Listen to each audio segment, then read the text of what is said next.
pessoal, chegamos a mais um fim de semana, 17 de dezembro, Natal chegando, e vamos dar mais um passinho na caminhada Lovecraft.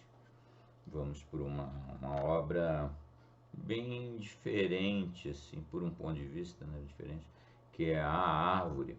Eu tinha, de 1920, publicado em 21, na Tryout, mesmo que publicou a obra anterior. Essa é uma obra interessante de discutir. Ela é bem curta, vocês vão ver, dá uns 10 minutos de narração, 10, por aí, 10, 12 minutos de narração. Ela é ambientada na Grécia Antiga, mais uma daquelas viagens para o passado do Lovecraft, né? Ele era um cara realmente que gostava de viver no passado. Então, dessa vez é na Grécia Antiga. É uma história em torno de dois escultores, né, que estão competindo, mas não estão competindo lá tanto assim. Foi para realizar a encomenda de um governante lá. E a árvore é o personagem sobrenatural da história, né? Não é exatamente uma história de terror, quer dizer, é difícil até a gente chegar a uma conclusão de qual é a natureza da narrativa, porque ela é muito curta. Eu sempre achei muito interessante a árvore, como que você, em tão poucas palavras, você consegue especular tanto qual seria o sentido da história, no sentido da narrativa. Tem as mais variadas interpretações que se dá nos círculos de discussão literária, né? Eu não vou adiantar grande coisa, porque senão estraga ouvir a história, vocês mesmos vão fazer o juízo de vocês. Mas eu diria para vocês duas coisas, assim, para vocês prestarem atenção. Uma não dá para prestar atenção, porque eu não narrei. É uma frase em latim que é o início da história, né? Que significa em português: o destino vai encontrar uma forma. Essa frase dá uma dica sobre o sentido que o autor quis dar para a narrativa, né? Tem algo que vai acontecer, que é o destino que quer ir, apesar das dificuldades, vai acontecer de toda forma. Essa é uma primeira coisa, o destino vai encontrar sua forma de acontecer. E o final é muito interessante, está narrado, né? E ele dá uma outra, essa é realmente uma dica mais forte do qual é o significado do texto. É a expressão eu sei, vinda, ou seja, eu sei o que aconteceu, vindo de um morto. Então acho que tá bom para não ter spoiler, né? Então vocês vão ver a história, tem um tema, tem gente que especula até que tem uma conotação homossexual. Eu acho uma forçação de barra total.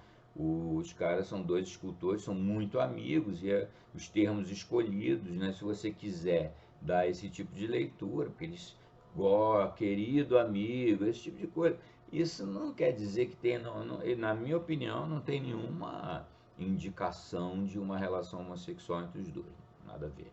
Mas vocês já estão vendo que uma historinha curtinha dessa, dá 2 páginas, dá margem a tanta interpretação, né? Dá margem a tanta especulação. Há quem imagine que há um crime, há quem imagina que, portanto, decorrente do tal suposto crime, que não está descrito na história, tem uma morte, mas não tem nenhum crime descrito, aparentemente não tem. E que, portanto, aí nessa visão seria uma vingança, o que acontece. Meio. Além da viagem do Lovecraft para o passado, viagem habitual dele, tem também um monte de viagem aí dos analistas literários, né? Mas vocês vão fazer o papel de vocês como analistas literários. Vocês vão ver, se quiserem comentar aqui, a gente troca uma ideia. Qual seria o significado? O fato é que eu já devo ter, certamente comentei lá nas postagens originais, iniciais, que um dos autores é assim, que exerceram grande influência sobre a carreira do Lovecraft é um galês, o Arthur Machen, um britânico, né? Que escreveu entre muitos, ele é um autor eu adoro. Vamos acabar narrando uma historinha. É até uma boa chamada, hein? De repente eu vou catar um conto do Arthur Machen e narrar no nosso interlúdio de horror na próxima quarta.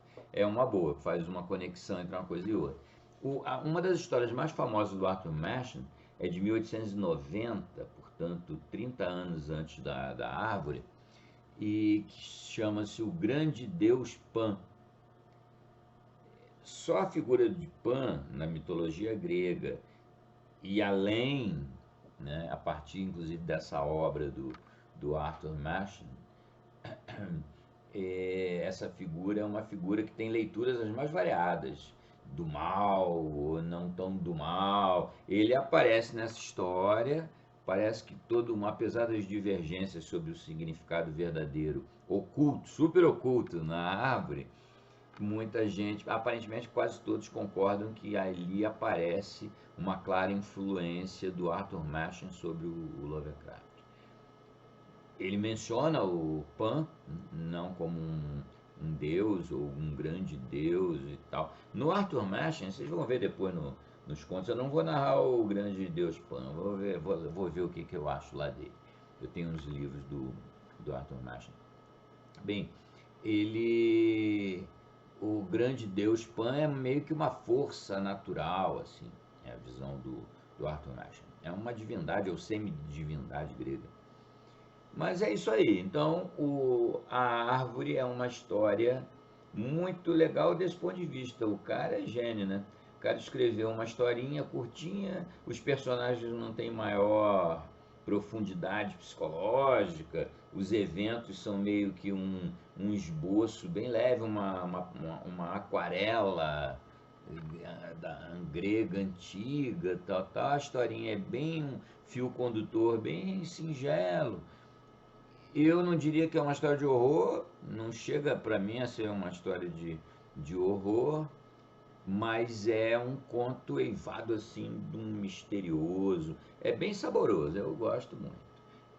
Como vocês estão vendo, até agora já viram muita coisa desde comédias e outro tipo de escrita do Lovecraft. O cara não é aquele manjadão escritor sempre de história de terror e sempre do mesmo estilo. Ele é um cara muito variado, né? Até encontrar o caminho do mito Cthulhu, né? Essa história, inclusive, o The Tree, a árvore, para mim ela lembra muito, ela tem aquele sabor assim do Dreamlands. Não é Dreamlands, que é passado no nosso mundo, em outra época, né, na Grécia Antiga, mas que tem um gostinho de Dreamlands, um gostinho, um cheirinho, uma sensação de Dreamlands. Vocês vão ver. É uma ótima de uma história. Já é o cara brincando com conceitos mais complexos da escrita, né? Sem necessariamente escrever calhamaços de texto. Isso nós vamos ter mais para frente. Esses calhamaços de texto vão chegar nas novelas e romances, os poucos que tem, né? Aí nós vamos ter que postar em partes, né? Porque senão fica muito grande.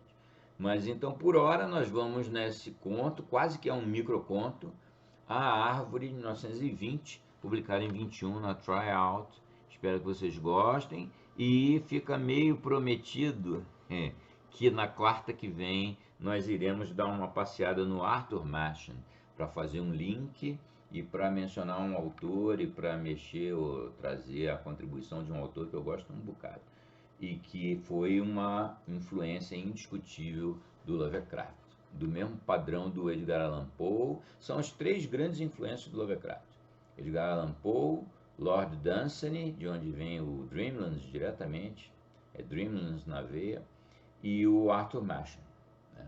Então é isso aí, vamos lá. A Árvore, H.P. Lovecraft, de 1920. A Árvore, 1920, H.P. Lovecraft. Numa encosta verdejante do Monte Menelau, na Arcádia, ergue-se um bosque de oliveiras ao lado das ruínas de uma vila. Próximo a ele fica um túmulo que já foi decorado com as mais sublimes esculturas, mas agora se encontra muito maltratado, assim como a casa.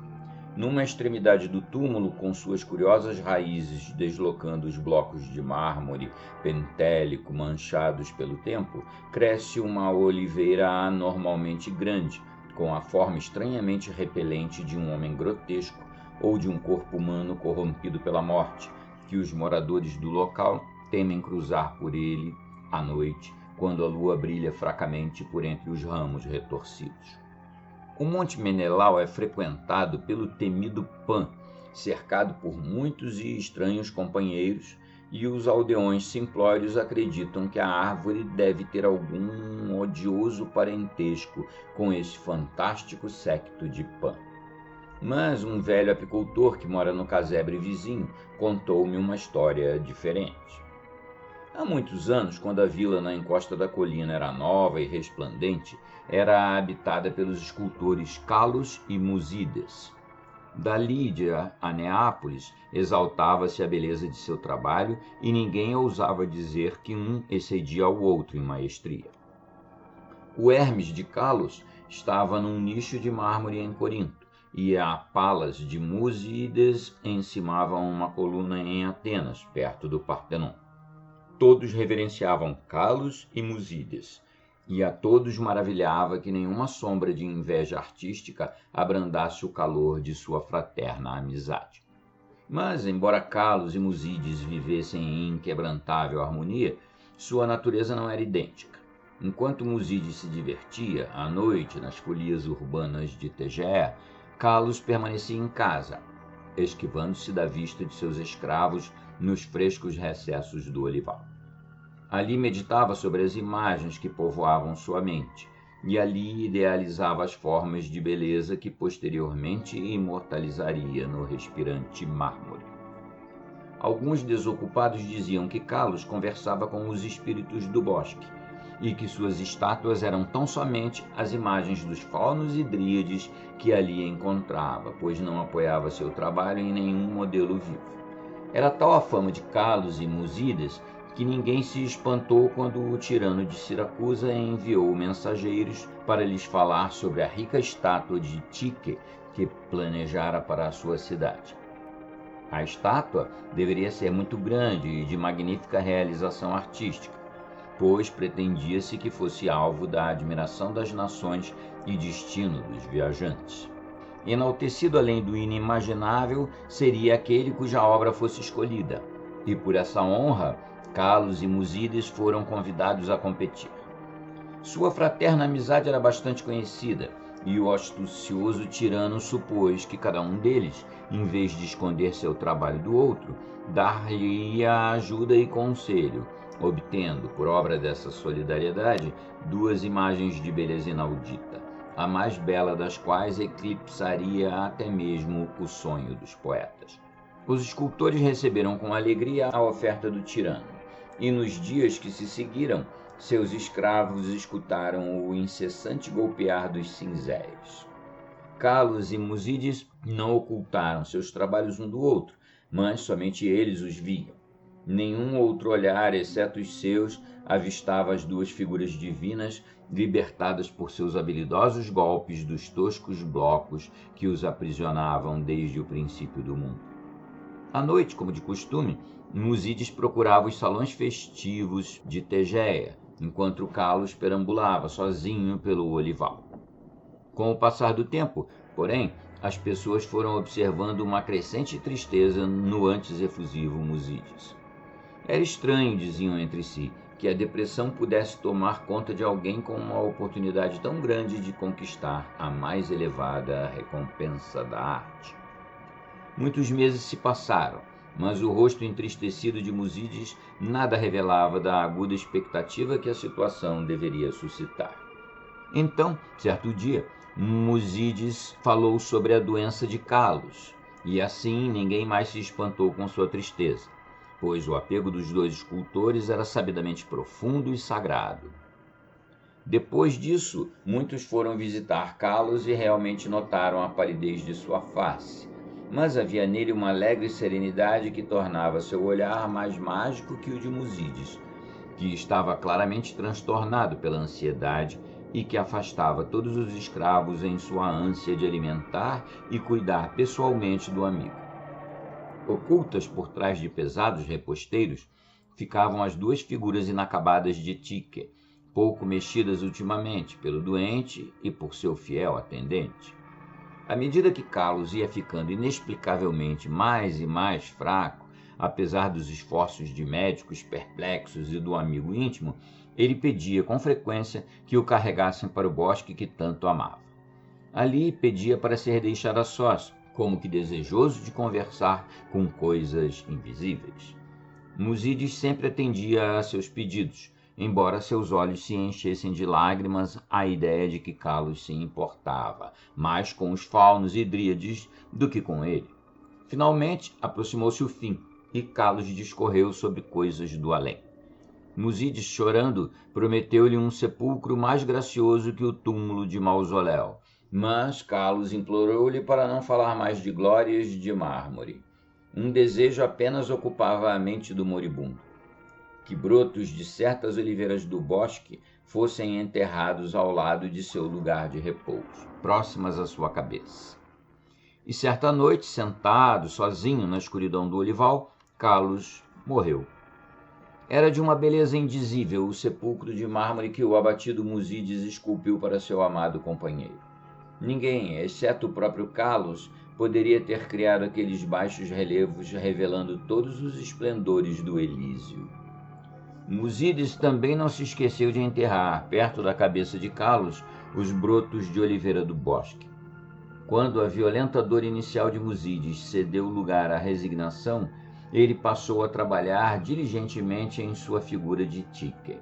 Toda a honra agora era sua, já que o tirano de Siracusa não queria que o trabalho fosse feito por nenhum outro, exceto ele ou Carlos.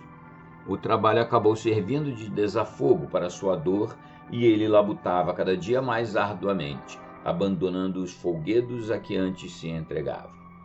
Entrementes, suas noites eram passadas ao lado do túmulo do amigo, onde um jovem pé de oliveira havia brotado perto da cabeça do falecido.